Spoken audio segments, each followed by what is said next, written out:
dalam meluncur kering alami pamak melalui geli ngadu di dalam lima ada alam berdoa mana kita kau kita sebabnya tanya kok mereka bodoh kita kau ada minggu saudara kalau satu usia pahala aman pahala menang kurang sangat terlalu dalam gereja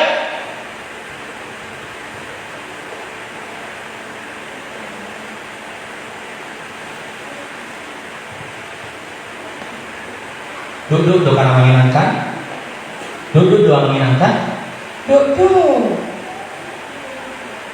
baru bapak ibu menyangkal diri ini nanti bersalin Tuhan yang minta padahal bukan untuk kepentingan Tuhan waktu yang hanya 2 jam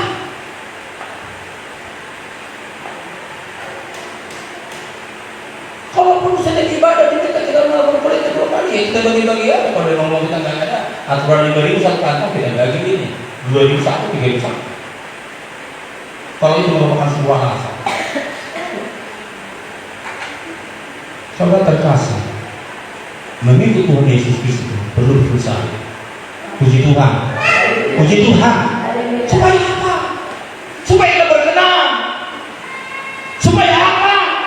Firman Tuhan Yesus menyatakan karena barang siapa mau menyelamatkan nyawanya ia akan kehilangan nyawanya tetapi barang siapa kehilangan nyawanya karena aku ia akan menyelamatkannya puji Tuhan apa gunanya seorang memperoleh seluruh dunia tetapi ia membinasakan atau merugikan diri sendiri sebab barang siapa malu karena aku dan karena perkataanku anak manusia juga akan malu karena orang itu apabila ia datang kelak dalam kemuliaannya dan dalam kemuliaan Bapa dan malaikat-malaikat kudus aku berkata kepadamu sesungguhnya di antara orang yang hadir di sini ada yang tidak akan mati sebelum mereka melihat kerajaan Allah itu di zamannya. Hari ini ambil keputusan puji Tuhan mengikut Tuhan Yesus di dalam Matius pasal 10 ayat 38 kalau terkasih kalau kita buka Alkitab kita saya minta juga kesediaan singkat kita ya Matius 10 ayat 38 isinya sama ya 38 10 ayat 38 tentang menyangkal ini mengikut saya. Tolong salah seorang sini membacakan firman Allah. Demikian firman Tuhan. Barang siapa tidak memikul salibnya dan mengikut aku, ia tidak layak bagiku. Barang siapa manangise, ya. Barang siapa manangise, barang siapa tidak memikul salibnya dan mengikut aku, ia tidak layak. Saudara mau menjadi orang tidak layak? Pasti tidak mau. Kita mau menjadi orang-orang yang layak di hadapan Allah. Puji Tuhan. Puji Tuhan.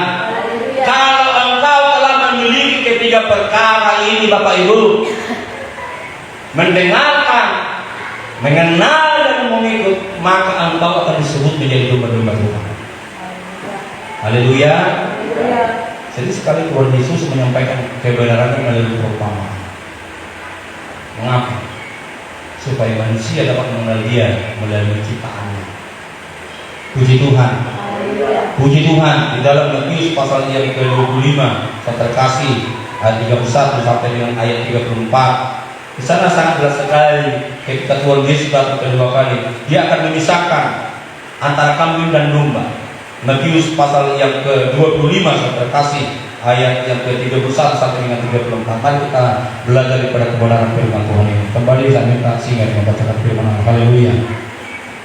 Matius 25 ayat 31 sampai dengan ayat yang ke-34. Haleluya. Apabila Anak Manusia datang dalam kemuliaannya dan semua malaikat bersama-sama dengan Dia, maka Ia akan bersemayam di atas takhta kemuliaannya. Lalu semua bangsa akan dikumpulkan di hadapannya, dan Ia akan memisahkan mereka seorang daripada seorang, sama seperti gembala memisahkan domba dari kambing. Dan Ia akan menempatkan domba-domba di sebelah kanannya dan kambing-kambing di sebelah kirinya. Dan Raja itu akan berkata kepada mereka yang di sebelah kanannya, Mari, hai kamu yang diberkati oleh Bapakku, terimalah kerajaan yang telah disediakan bagimu sejak dunia dijadikan. Puji Tuhan. Puji Tuhan. Saudara terkasih, saudara tinggal mau pilih, mau jadi kambing atau mau jadi domba. Ini perumpamaan ya. Mengapa Tuhan Yesus mengibaratkan bahwa orang-orang yang memiliki ciri-ciri ketika berkata di batunya seperti seekor bola. Kalau kita perhatikan mungkin di peternakan berbeda karakter domba dengan kambing. Kambing itu suka melawan. Kalau kambing domba dibawa ke penjagalan dia akan diam. Bulu-bulunya digunting menjadikan wol, tetap dia diam. Kenapa? Saudara kasih. Sebab itulah menjadi merupakan ciri-ciri yang harus kita miliki. Apakah upah yang Tuhan berikan kepada kita? Dikatakan pada ayat 34, dan raja itu akan berkata kepada mereka yang di sebelah kanannya, mari, hai kamu yang diberkati oleh Bapakku, terimalah kerajaan yang telah disediakan bagimu sejak dunia dijadikan. Puji Tuhan. Puji Tuhan. Tapi bagi kami, saudara kasih, ya. Itu dalam ayat 40, dan raja itu akan menjawab mereka, aku berkata kepadamu sesungguhnya segala sesuatu yang kamu lakukan untuk salah seorang dari saudara-saudaraku yang paling hina ini, kamu telah melakukannya untuk aku. Dan 41, dan ia akan berkata kepada mereka yang di sebelah kirinya, enyahlah dari hadapanku, hai kamu orang terkutuk, enyahlah dalam api yang kekal yang telah sedia untuk iblis dan malaikat-malaikatnya. Hari ini saudara kasih adalah kita adalah orang-orang yang berkati Tuhan secara luar biasa. Puji Tuhan. Puji Tuhan. Orang-orang yang berkati dengan kehidupan kekal. Dikatakan setiap orang yang diberikan Bapa kepada Yohanes 10 tadi, ayat 9. Setiap orang. Mari kita lihat kata-kata. Setiap orang. Matius pasal 10 tadi. Ayat 28 sampai 30, ayat 29. Yohanes.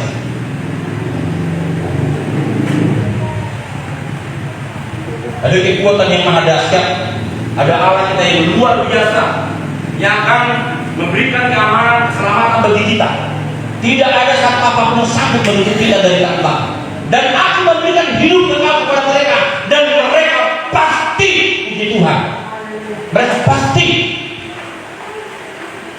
tidak akan binasa sampai selama-lamanya. Puji Tuhan.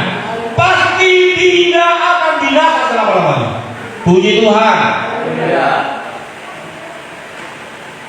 Inilah berkat yang luar biasa yang Tuhan sediakan bagi saudara saya ketika kita memiliki perkara ketiga.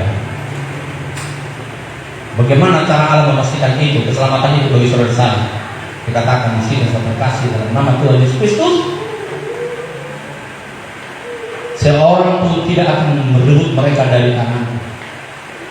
Kekuatan apapun, mau si pencuri tadi, si pembinasa, si pembunuh, tidak akan sanggup merebut kita dari tangan Yesus Kristus. Saat kita menjadi orang yang setia, menjadi orang yang taat, menjadi orang yang mempegang Tuhan. Oleh sebab itu, saudara yang terkasih, marilah kita mau berbaharui melalui firman Allah yang kita dengarkan pada saat ini. Jadilah kau menjadi jemaat yang setia. Amin. Puji Tuhan. Jemaat yang setia, jemaat yang taat. Saya baca sebuah tulisan disingkat gini, jemaat sejuta. Jadilah engkau menjadi jemaat sejuta. Saya baca, apa sejuta? Setia, jujur dan taat. Puji Tuhan. Puji Tuhan. Setia, jujur dan taat. Orang beriman adalah orang yang pasrah. Orang beriman itu adalah orang yang jujur. Orang beriman adalah orang yang setia, yang tidak akan sanggup direbut oleh kekuatan apapun yang ada dalam dunia. Karena firman Allah berkata, Sebab roh yang ada pada kita lebih besar daripada roh apapun yang ada di dunia.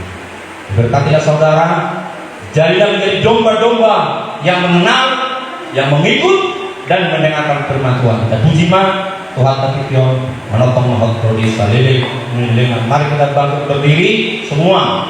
Kita bangkit berdiri, kita akan memuji Tuhan.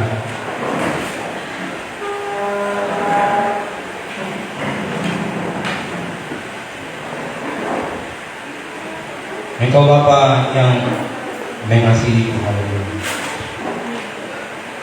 tak kau pandang bentuk dan rupaku.